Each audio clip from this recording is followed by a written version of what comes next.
Variant, standard, title, Part 1. Her touch said everything her words couldn't. ID, 54281. She touched my wrist when she didn't have to, a small, accidental gesture that stayed long after she pulled away. I remember that first touch more clearly than anything she ever said. It was late. The kind of evening when the world seems quieter than it should be. The office lights had thinned out to a few glowing panels, humming above us. She stood by the window, half in shadow, half in that soft yellow light that caught the line of her jaw. Her name was Clara. She was in her mid-40s, composed, sharp, but with a tiredness that made her seem more real than anyone I knew. I was 24, maybe too quiet for my own good. I stayed behind that night to finish something small, something unimportant. At least that's what I told myself. Truth was, I'd started staying later because of her. Because there was something about the way she moved, deliberate but never rushed, that made every second feel like it might matter. She turned, holding a folder against her chest. "You should go home," she said. Her voice was calm, but her eyes didn't match. They lingered, just a moment too long. "I could say the same to you," I replied. She smiled faintly, that kind of smile people give when they've already decided not to say what they're thinking. Then, as she brushed past me to place the folder on my desk, her hand grazed my wrist. Light, unintentional maybe, but I felt the warmth shoot straight to my chest. Neither of us moved. The sound of the air conditioner filled the silence. Her perfume was faint, something floral, understated, but it stayed, blending with the quiet of the room. I watched her hand pull back, slow, deliberate, as if she realized too late what she'd done. Or maybe she hadn't realized at all. "You really shouldn't stay so late," she said again, softer this time. The way she said it, half concern, half something else, made my throat tighten. "I don't mind," I said. My voice came out steadier than I felt. For a moment, nothing existed but the rhythm of our breathing, the soft hum of the lights, the space between us that neither of us crossed. Her gaze flicked to my face, then away, then back again. Every second stretched. She tucked a strand of hair behind her ear, a gesture so simple it shouldn't have felt intimate, but it did. "You're young," she said, as if that was an answer to something neither of us had asked. "So?" I tried to make it sound like a joke, but it came out too serious. She didn't laugh. "So you'll learn that some things, some people—" She stopped. Her eyes lowered to the folder again. "Are better left alone." But her body betrayed her words.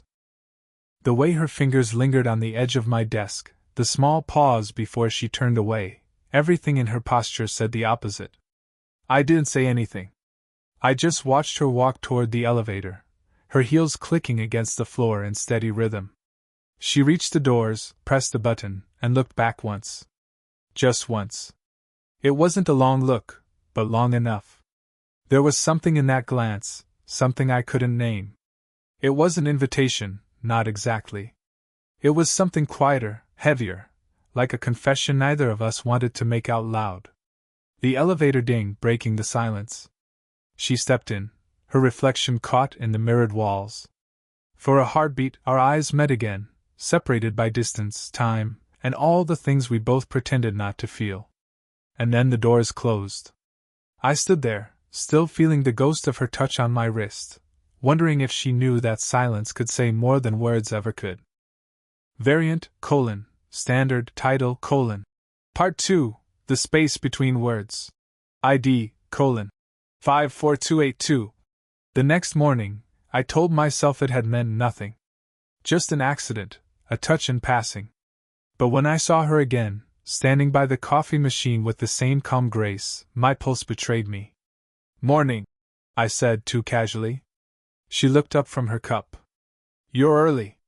Her tone was light, but her eyes carried a hint of awareness, as if the space between us still remembered last night. "I couldn't sleep," I said. The truth slipped out before I could stop it.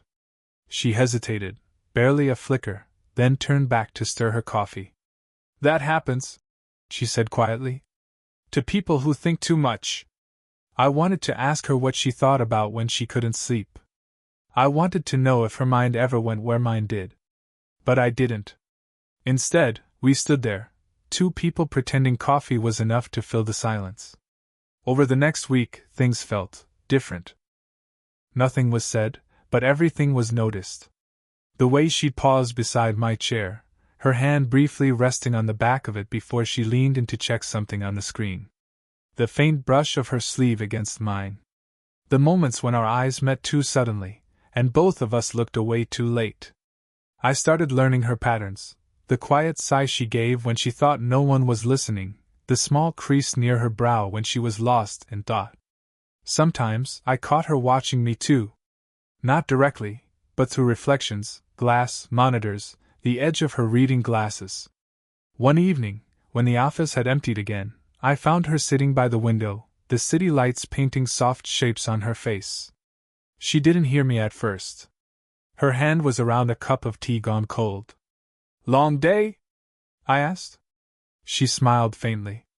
"They're all long lately." Something about her voice made me stop. There was fatigue there, but also a kind of loneliness I recognized. It felt like the kind that doesn't come from being alone, but from being misunderstood for too long. "Do you ever wish things were simpler?" I asked. She looked at me then, really looked. "Simplicity is overrated," she said. "People only want it after they've complicated everything." She stood, closing the distance between us. Her fingers brushed mine as she handed me her empty cup. Just a brief touch, but enough to make the world pause. "You should go home," she whispered, the same words as before, but softer now, almost regretful. I took the cup from her hand. "Maybe I like it better here." For a second, either of us moved. The air felt heavier, quieter. She stepped back, eyes flickering to the floor. "You don't know what you're saying." "Maybe I do," I said. Her breath caught, a barely audible sound, but real. She didn't answer, only reached past me to grab her coat. Her shoulder brushed against mine, warm through the thin fabric. It lingered, just long enough to make leaving impossible. Then, as she walked toward the door, she stopped. Her hand hovered near the light switch, but she didn't turn around. "You should really go," she said again, but this time, it didn't sound like a warning. It sounded like a promise she didn't trust herself to keep. Variant, standard, title, Part 3, almost said, almost done. ID, 54283. It started raining that afternoon, hard, fast, sudden. The kind of rain that turns daylight into gray. Most of the office had already gone home, but she and I stayed behind again, under the excuse of finishing reports that could have easily waited. The storm made the windows tremble. She was standing close, watching the sheets of water slide down the glass, one hand on the window frame. I could see the reflection of her eyes in the pane, thoughtful, far away. "I always liked the sound of rain," she murmured. "It hides everything. Conversations, footsteps, thoughts." I smiled faintly. "You mean it gives permission to think too much?" She looked over her shoulder, that small knowing look that said I'd gotten too close to something. Maybe. I moved beside her, close enough to see the fine lines around her mouth, the way her pulse moved at her neck. She didn't move away. The silence thickened until it almost hurt. Then my phone buzzed on the desk. The sound cracked through the moment. I glanced at it, a friend's message flashing across the screen, still working with Clara? Lucky guy. She caught a glimpse before I could turn it over. Her eyebrows lifted slightly. "Lucky?" she said softly. I felt heat rise in my face. "It's just, he jokes about everyone." Her expression didn't change, but something in her eyes did, a flicker of guilt, or maybe fear of what others might already see. "You should be careful what people think," she said. "They notice things before we do." "Before we do." The word hung there. She turned back to the window, but her voice had gone quieter. "People like me can't afford to be careless." I took a breath. "People like you?" She laughed under her breath, the sound brittle. "Too old to be interesting, too visible to be invisible." "You don't actually believe that?" She looked at me then, eyes sharp, guarded, but softening as they met mine. And what do you believe? I hesitated. The truth pressed at my throat. That I notice you, I said, almost a whisper. Her hand stilled on the window frame. She didn't speak. Outside, thunder rolled, slow and deep. When she finally turned toward me, we were too close. Her breath brushed my cheek, warm and trembling. I could smell the rain on her coat, the faint trace of her perfume beneath it. My hand moved slightly, just enough to graze hers. The air changed. She didn't pull away. Not yet. Her eyes dropped to my mouth, then lifted again, not in invitation, but in surrender. The space between us felt fragile, like a held breath about to break. Then the door burst open. A coworker, Julia, stepped in, half-soaked, laughing. You two still here? It's flooding out there. Clara stepped back so quickly her heel tapped the file cabinet. We were just finishing up, she said smoothly, her voice already back to its usual calm. I mumbled something, barely hearing myself. Julia grabbed her umbrella and left as fast as she came. The door clicked shut again, leaving only the echo of rain. We both stood there, silence louder than before. Clara exhaled slowly. That can't happen again, she whispered. But when she moved past me, her fingers brushed against mine, just once, slow enough to mean the opposite. Variant, standard, title, Part 4, The Breaking Point. ID, 54284. The week after the rain felt like walking a wire, taut, breathless, dangerous. Every glance was shorter, every silence longer. She avoided being alone with me, yet somehow, we always ended up in the same place. Friday evening, the office emptied early for a team dinner neither of us attended. The light outside faded, gold turning to gray. I was about to leave when she appeared in the doorway, coat over her arm, hesitation in her eyes. You're not going? I asked. She shook her head. Not in the mood to pretend tonight. I smiled faintly. Then I guess I'm not the only one. For a while neither of us spoke. She set her coat on a chair and leaned against the desk beside mine. The hum of the air vents filled the space between us, steady, rhythmic, like breathing. I keep thinking about that night, I said quietly. About what almost happened. Her fingers tightened around the edge of the desk. Don't, she whispered. It's already too close. Too close to what? She turned to face me, eyes sharp but trembling. To a mistake I can't afford. Then why stay? I asked. That landed between us like a challenge.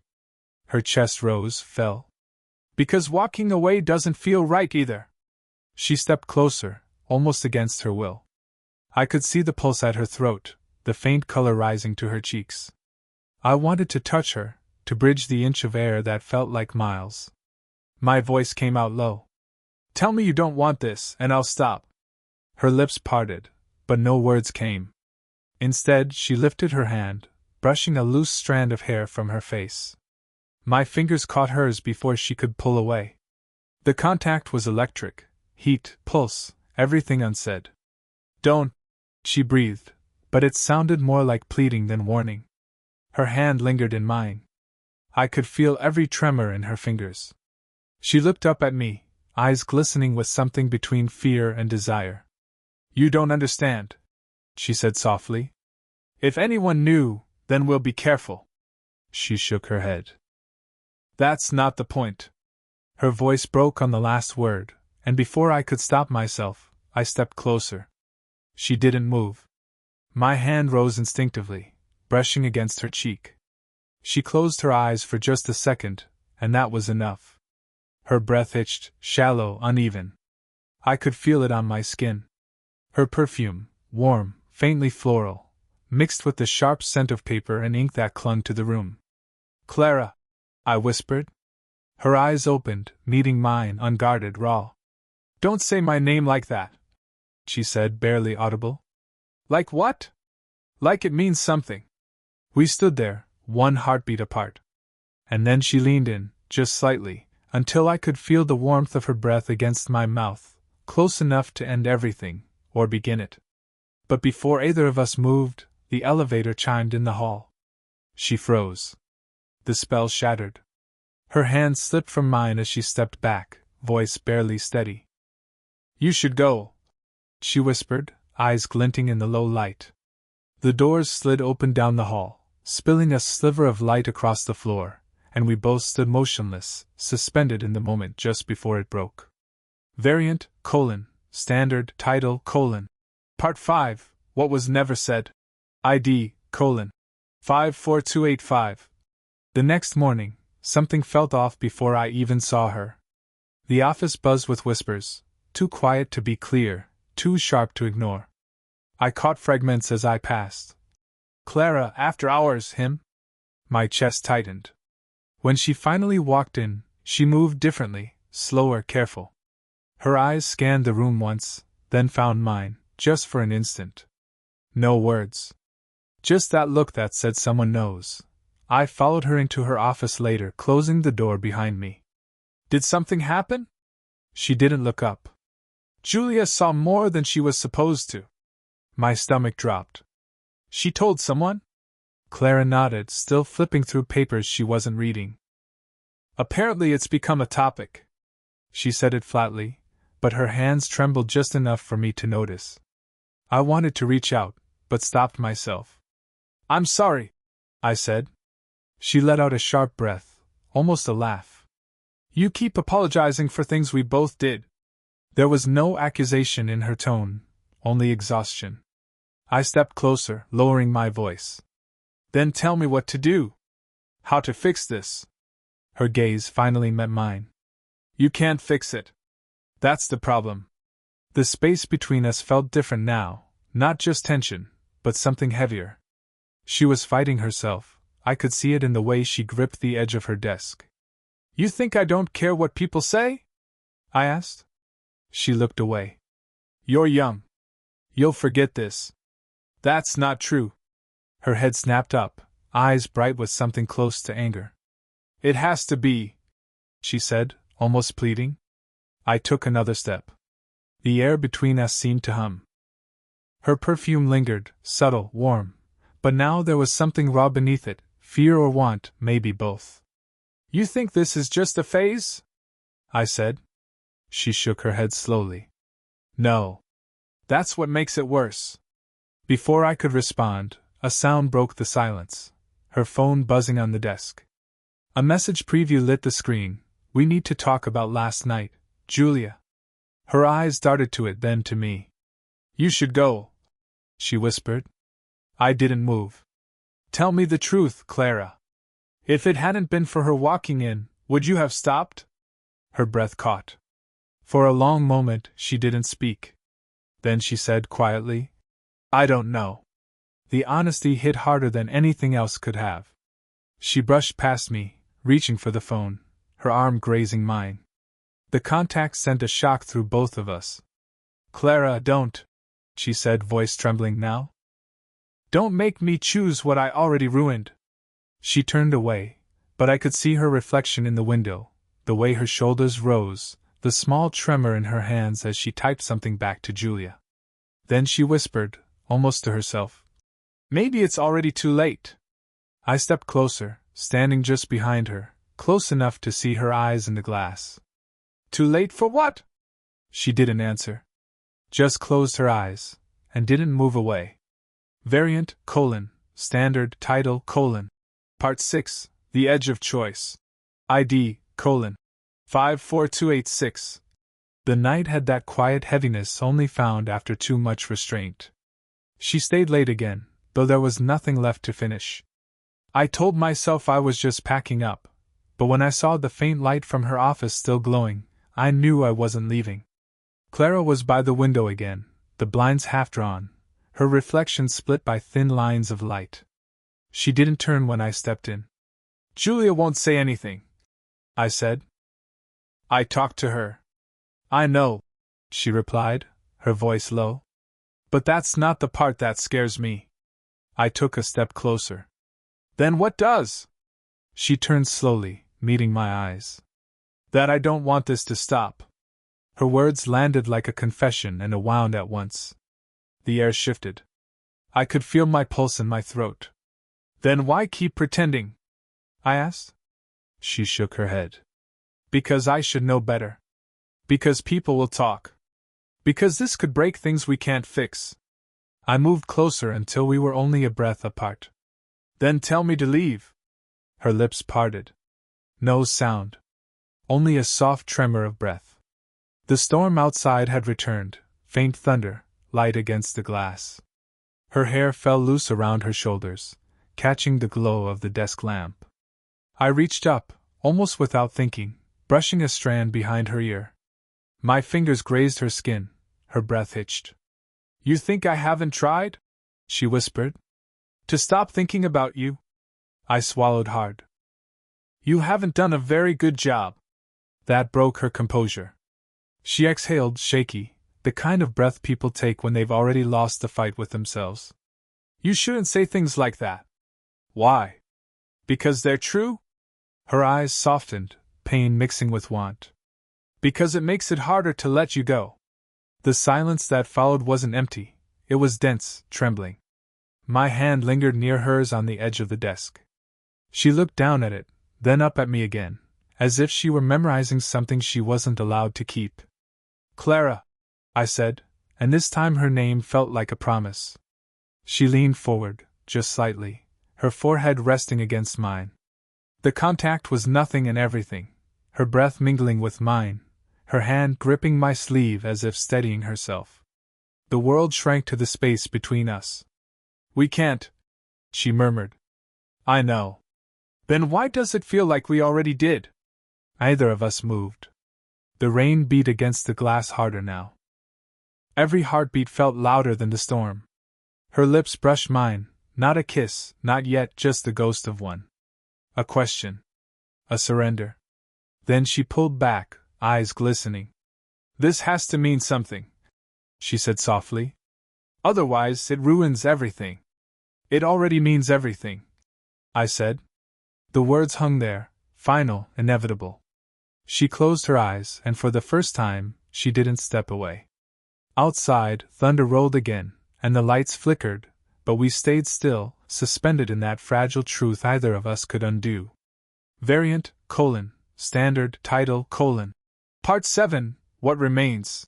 ID, 54287. The next morning, the world felt quieter. Rain had stopped, leaving the streets slick and silver under the early light. I didn't expect to see her, not after what almost happened, but when I walked into the office, her door was already open. She was there, sitting at her desk, papers untouched, eyes distant. When she looked up, I saw something new, not fear, not guilt, just the exhaustion that comes from feeling too much for too long. Couldn't sleep? I asked gently. She gave a faint smile. You could say that. I closed the door behind me. The sound was soft, final. About last night, don't, she interrupted. If you start, I might not stop you. I hesitated, then took a step closer. Maybe that's not such a bad thing. She sighed, resting her hands on the desk, fingers tracing the wood grain. You still don't understand what it means for me. I do, I said quietly. I just don't care the way you think I should. That made her look up. For a moment, her eyes softened, something warm breaking through the careful restraint. You make it sound simple. It is, I said. You and me. That's all. She shook her head, but there was a smile now, small, fragile, real. You're too young to think it's that easy. Maybe. Or maybe you're too used to thinking everything has to be complicated. The silence that followed wasn't awkward. It was heavy with something close to peace. She stood slowly, coming around the desk until we were standing just a breath apart again. Her eyes searched mine, not for answers, but for permission. I don't want to keep pretending this isn't real, she said. Then don't. Her shoulders dropped, tension melting away. I reached for her hand, hesitating for just a heartbeat before our fingers intertwined. Her skin was warm, steady, certain. For the first time, she didn't pull away.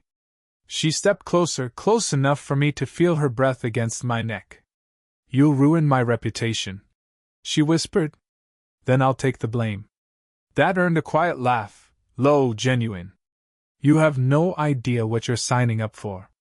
"Maybe not," I said. "But I know I don't want to lose you." She looked at me for a long moment, then reached up, her fingers tracing my jaw before resting at the back of my neck. When she finally leaned in, it wasn't rushed or desperate. It was slow, deliberate, the kind of kiss that feels like a decision. The world outside could have fallen away. In that moment, nothing mattered but the warmth of her against me, the way her hand fit perfectly in mine, the quiet certainty that we'd both stopped running. When she finally pulled back, her forehead rested against mine. "You make me feel alive again," she said softly. I smiled. "You make me feel like I was waiting for this." The office was still, the morning light wrapping around us in gold. For the first time, there was no hesitation, only understanding, fragile but true. She squeezed my hand once, a silent promise either of us had to speak aloud. "Did you enjoy the story? What kind of stories would you like to hear next?"